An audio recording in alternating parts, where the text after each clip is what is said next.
এখন ঈদ এসেছে, তো এই ঈদে একটা চক্র মার্কেটে জাল টাকা ছাড়ার জন্য প্রস্তুত হয়ে থাকে যে কখন ঈদ আসবে জাল টাকা মার্কেটে ছাড়বে। তো এই ধরনের টাকারগুলো আপনারা দেখতে পাচ্ছেন 1000, 500, 200 টাকা নোটগুলো, যে নতুন টাকা আকর্ষণ করে আমরা যেটা ঈদের সময় পাইলে খুবই খুশি হই।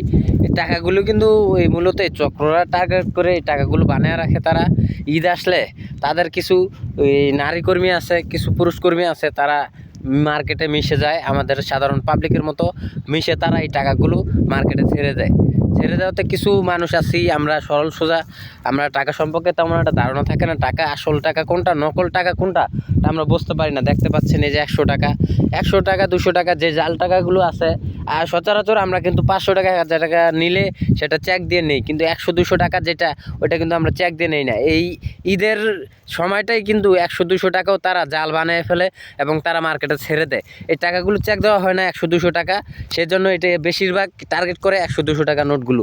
তো সেজন্য আপনারা ঈদের সময় যেই টাকাই নেন না কেন হাতে, অবশ্যই কিন্তু আপনারা চেষ্টা করবেন চেক দিয়ে নেওয়ার জন্য। চেকটা দিবেন কিভাবে, এটাই তো বিষয় না। যখন এই টাকাগুলো নেবেন, আপনি যা ধরেন এই যে 1000 টাকা নোটটা যখন নিলেন, নেওয়ার পরে দেখবেন এই যে এই পাশটাতে এই যে একটা সোজা একটা দাগ আছে সোজা, তো এইটাতে কিন্তু আমরা হাত বুলালে কিন্তু বুঝতে পারি যে এটা নকল না আসল।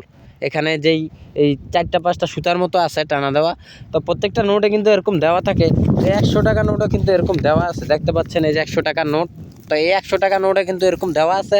তো 100 টাকা নোটটা তো এই যে পাশটাতে দেখতে পাচ্ছেন, এই পাশটাতে এই যে এটাতে যখন হাত বুলাবেন তখনই কিন্তু আপনি বুঝতে পারবেন এটা আসল কিংবা নকল।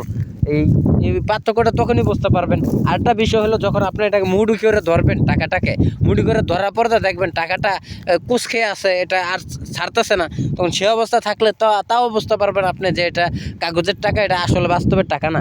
টাকা যদি হতো তাহলে এটা যখন আপনি মুট করবেন, তাকে থুবাবেন, দেখবেন এটা আস্তে করে আবার এটা স্প্রিংয়ের মতো আর কি এটা ছড়ায়া যাবে। তো বিষয়টা হলো এরকমই।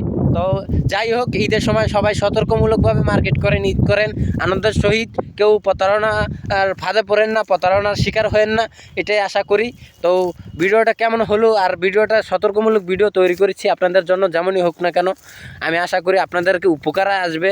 কারণ এই ঈদের সময়টায় ও একটা চক্র খুবই খারাপ অবস্থায় নিয়ে যায় মানুষকে, খুবই ক্ষতিগ্রস্ত করে ফেলে।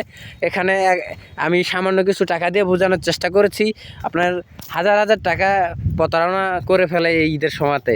তো ঈদের সময়টা খুবই ক্রিটিক্যাল সময়। অন্যান্য সময় টাকা পয়সা লেনদেন যেভাবেই করেন না কেন, ঈদের সময় অবশ্যই আপনাকে সতর্কভাবে টাকা পয়সা লেনদেন করতে হবে। না হলে আপনি অসতর্ক যদি একটু হন, তাহলে আপনি প্রতারণার ফাঁদে পড়ে যেতে পারেন, প্রতারিত হতে পারেন। তো সেজন্য বলবো, অবশ্যই আপনি যখনই আর্থিক লেনদেন করবেন, যার সাথেই করেন না কেন, পরিচিত হোক কিংবা অপরিচিত হোক, অবশ্যই আপনি দেখে শুনে টাকা নেবেন, চেক দিয়ে নেবেন। টাকাগুলো আসল আছে কিনা, ঠিক আছে কিনা, সিরা ভাড়া আছে কিনা, জাল টাকা কিনা, অবশ্যই আপনি দেখে শুনে নেবেন। তো যাই হোক, ভালো থাকবেন, এটাই বাস্তবতা। কোনো একদিন আবার দেখা হবে নতুন একটা ভিডিওতে। তো সে পর্যন্ত আপনারা ভালো থাকেন, এই আশা, এই প্রত্যাশা করে আজকে ভিডিওটা এখানে শেষ করলাম। আল্লাহ হাফেজ।